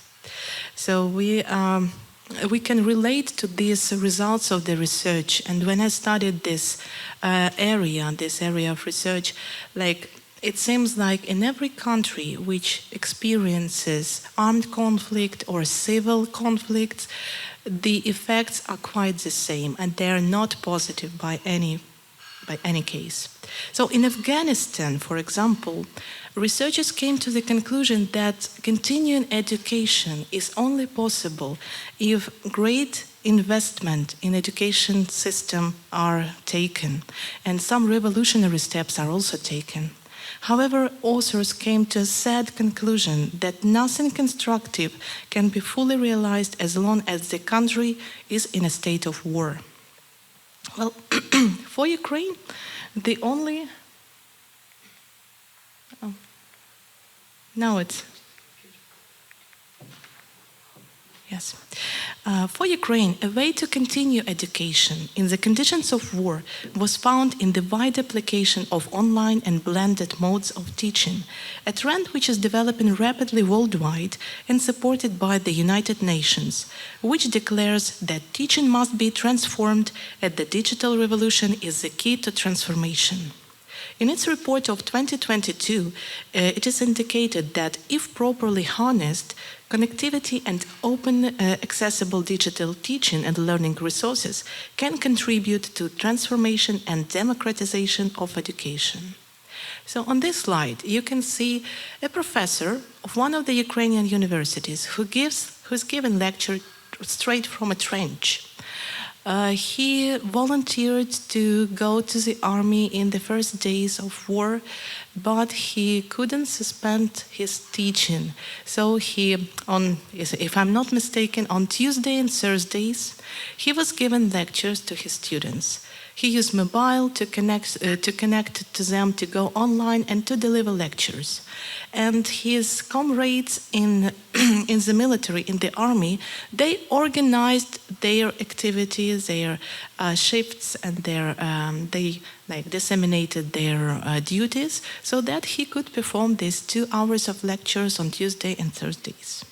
So that's amazing, but that is how we can compare when we hear air raid, alarm, and the sirens. Citizens go to shelters, and education goes online. Like online is a safe environment for everybody to take, and we use it to continue our teaching. So in our research, we wanted to ask some teachers about how their attitude to online and blended learning changed after COVID pandemic and after the war. So we wanted to formulate some research questions. So the first one, as I mentioned, how the attitudes have changed. The next one, do teachers believe their skills of online teaching are enough to teach online? And the third one, do educators want to retain online or blended learning, or do they want to go offline, to resume offline teaching? So the research was organized in 4 stages, starting from March 2021 and ending 2023. So in March 2021, we disseminated the questionnaire among teachers, and you can see here the location, geography of location. The respondents are from all over Ukraine. You can see Ukraine is a very, very big country, and we've got many educational centers. Traditionally, Kyiv and Kharkiv are like the biggest educational centers of Ukraine. Kharkiv is to the east, you can see it on the map, and Kyiv at the heart, the capital of Ukraine. But there are many, many educational institutions, and by the snowball methodology, a teacher asked another teacher from a university, professors asked professors, so we collected these answers. So we, during the first wave, we had 41 educational institutions, participants, and the second wave included only 25 higher educational institutions.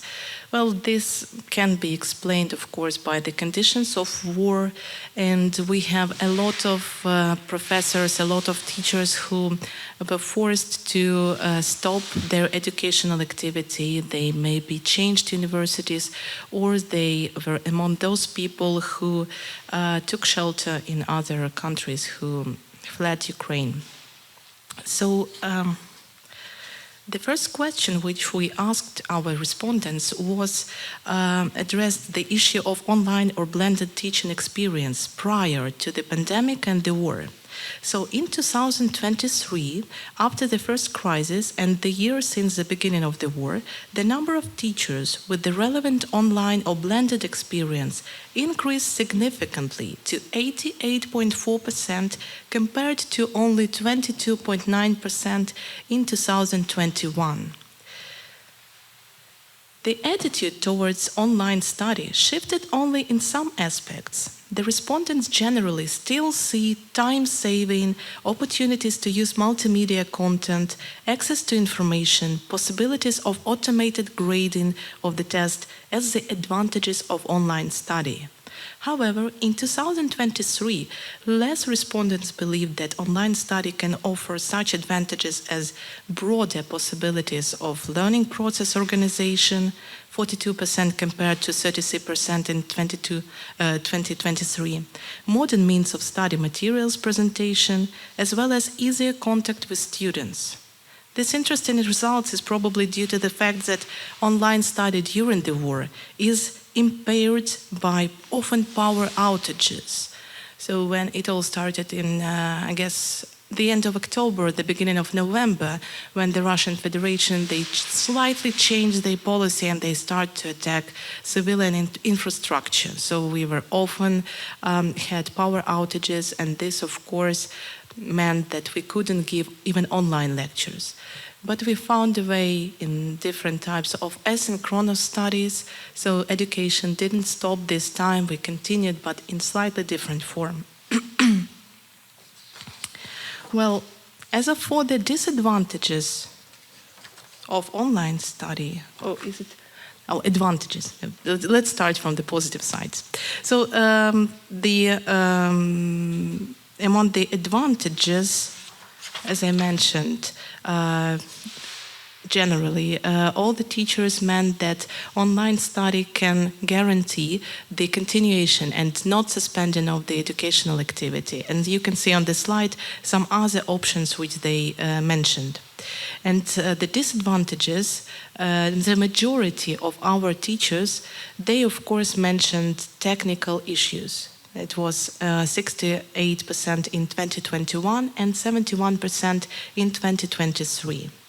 An interesting shift occurred in the assessment of the impossibility to properly explain materials online.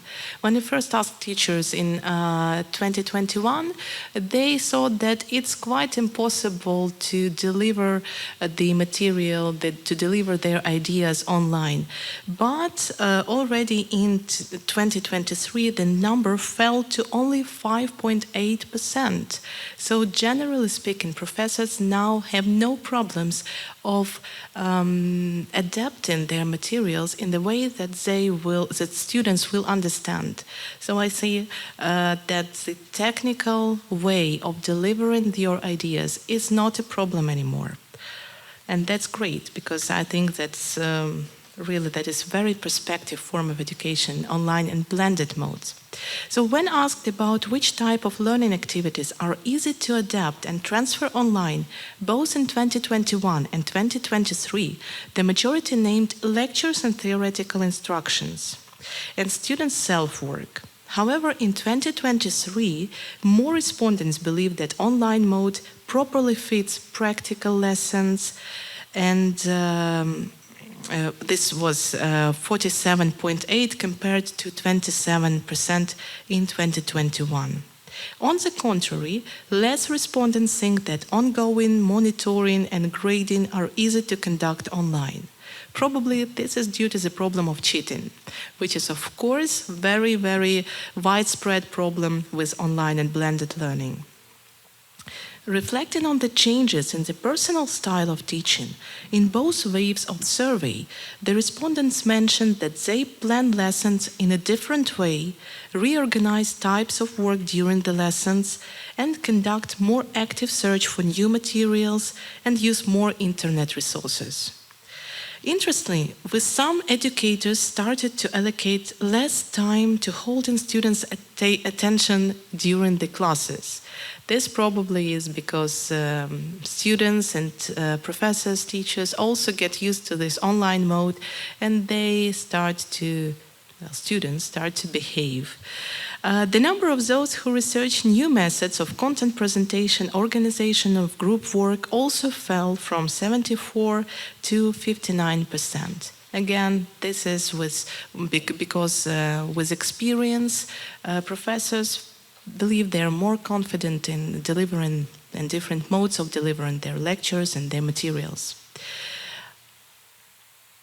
Educators were also asked to choose from the roles of a teacher which they think are most relevant during online study. The majority chose the role of a tutor, stressing the importance of lesson conduct, selection of content, creation of feedback mechanism.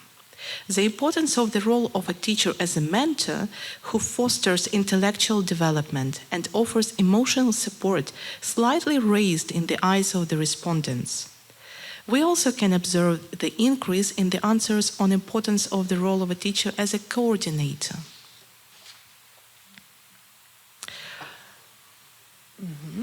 Some interesting changes were observed in the general assessment of online teaching.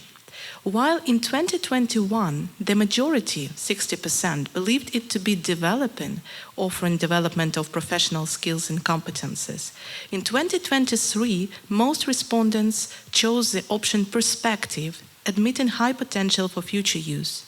The number of respondents who believe online teaching to be demanding and requiring some extra time and effort fell from 54% in 2021 to 40% in 2023. Only about 11% of the respondents in both waves believed online teaching to be ineffective.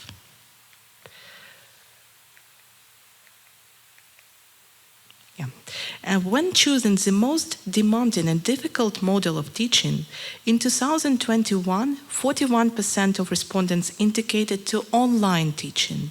And in 2023, most respondents answered that it was blended teaching. So we start to like online teaching more, definitely.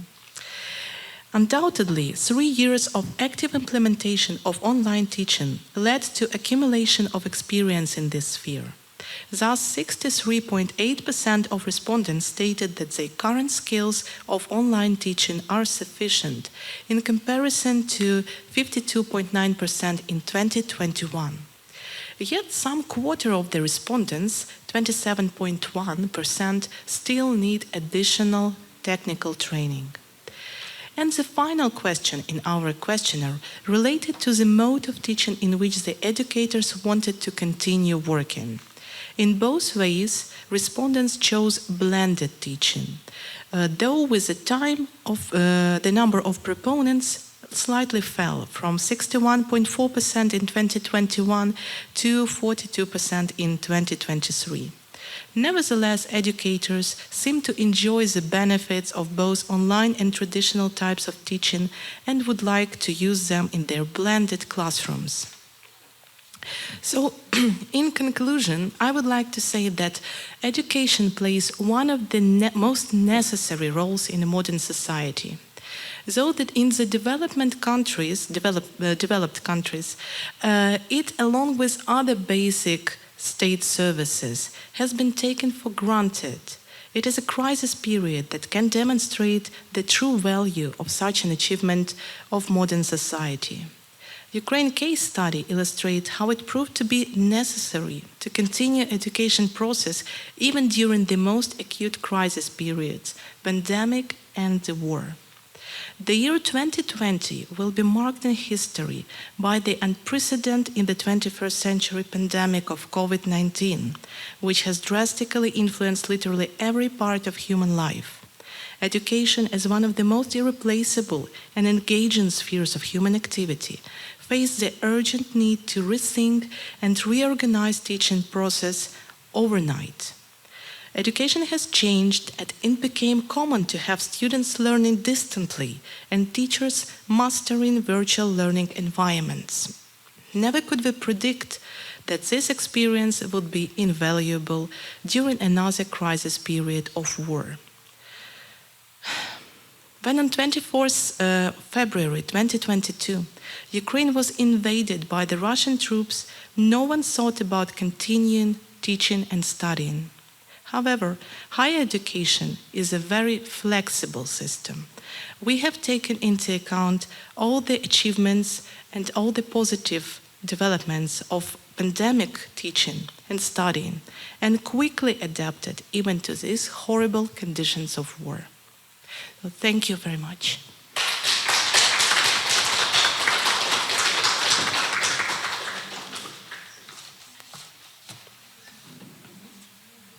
Thank you, Julia. Thank you so much. Some questions maybe. Yes, we have time for questions and discussion. Questions?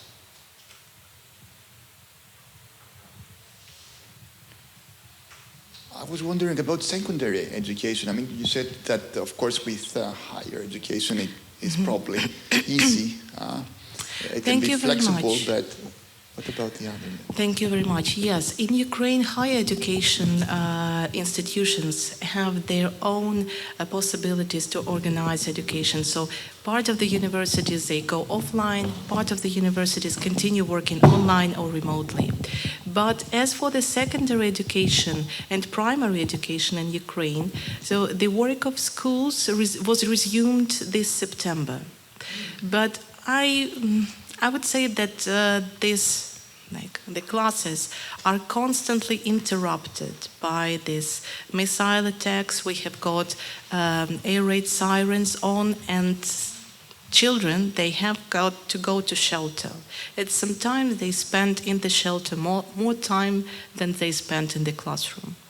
So it was another problem when Ukraine and Ukrainian schools, they had to prepare the shelters themselves, because I would say that they were in a horrible condition when they were started. So that's another point. A lot of investment and a lot of money was invested to this sphere. And for example, my daughter, who goes to kindergarten, couldn't go to kindergarten for more than a year because they didn't have proper shelter. So that's why this is a very difficult question.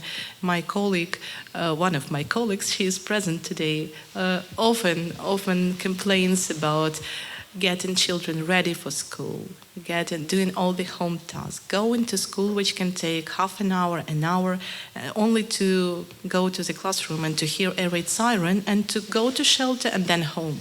So that is disappointing, of course. But nevertheless, schools also continue working even offline. They try to, at least. Other questions? Yes.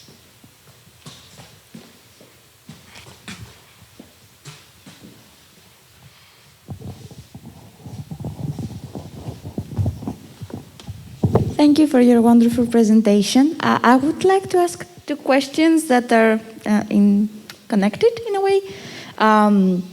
All these methods you mentioned about online classes and the results that came out of them, are they referring to only public education or private education too? Like, are these only state universities? Thank you for your question. Yes, actually, our questionnaire was aimed only at state universities. The questionnaire was not disseminated among public universities and establishments, but I think they can be extrapolated because the conditions are literally the same. So I think that can be extrapolated even to public establishments. Yeah, because they're on the same place, same country. Also, are these valid? Are these results valid for schools on all parts of the country, or like only the east part that was mostly attacked? Right. If I'm correct. Well, actually, I don't have presentation. If you remember the map, the respondents were located all over Ukraine, but for the eastern part. That is because in the east we have got active phase of armed conflict, and part of the territory of Ukraine, unfortunately, is occupied by the Russian troops. So we cannot reach them, and we cannot take the answer from that part of Ukraine. But the rest part, which is under control of Ukrainian government and where the educational institutions operate, they gave this answer. So this like general answers from them. Thank you for the clarification. I completely forgot about it. Thank you. Okay, so any other questions? We thank you, Julia, very, very, very much for your presence here and your lecture.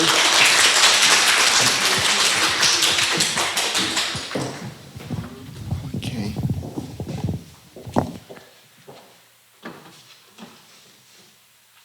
So we started, huh? And we start. This is the purpose of the event. First day, actually. So the 2-day event of the lectures can be the first day of our cooperation, and this is something we hoped for. I don't have words to thank our colleagues from Ukraine. Zoya Kornieva, Irina Bobenchuk, Olesya Zdanovic, Larisa Taranenko, Yulia Baklazenko, Olga Demidenko, and Professor Viktor Stavnik-Webex. We thank them all for their lectures, for the knowledge and ideas they shared with us.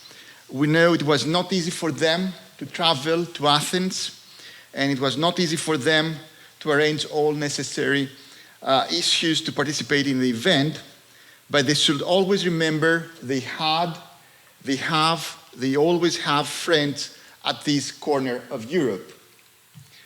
I would like to thank SLE, the Linguistic Society of Europe, its president, Ari Verhangen, its vice president, Magdalena Rembel, and its secretary, Bert Kornig, the University of Athens and its rector, Thanos Dimopoulos, the School of Philosophy and its dean, Achilleas Haldeakis, the Faculty of English and its head, Kikini Kiforidou, the Department of Language and Linguistics and its head, Nikos Ifakis, OPORA Center of the Ukrainian Community of Athens and Olya Ritsagivska, our students for their help and presence and questions, our collaborators here, Sofia Chionidi, Thanos Patras, Maria Episkopou, Eleni Nasi, Olga Marinova, Natasha Tsiropina. We had 2 wonderful days here, and I thank them all very, very much. We're preparing a video of the event, including English subtitles for its Ukrainian and Greek parts.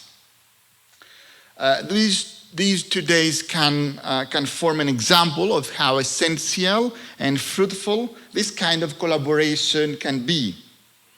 We need your ideas of how we can strengthen the collaboration and support. My first efforts include the following.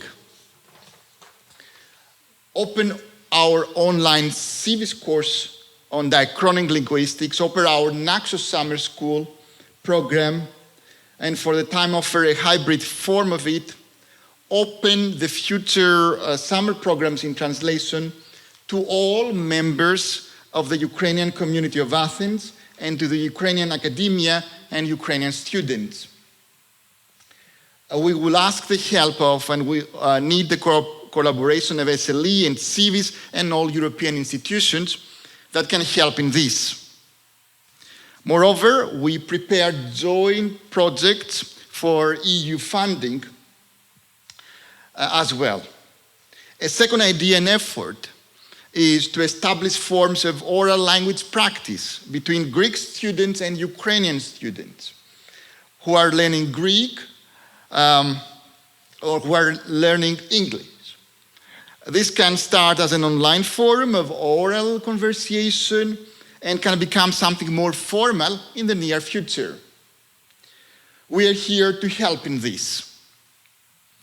Another idea, a scientific publication on the connection between Ukraine and Greece, starting with the lectures of the two-day event.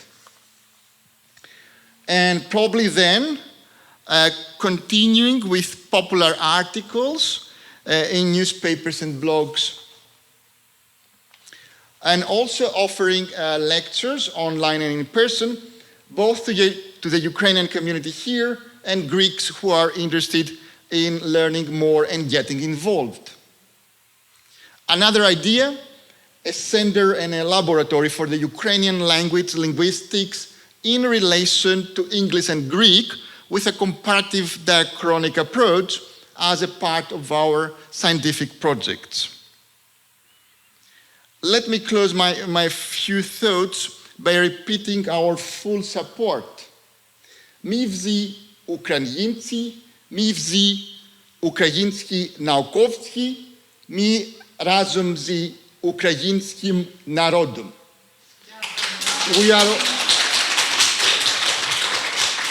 We are all Ukrainians, we are all Ukrainian scholars, we stand with the Ukrainian people.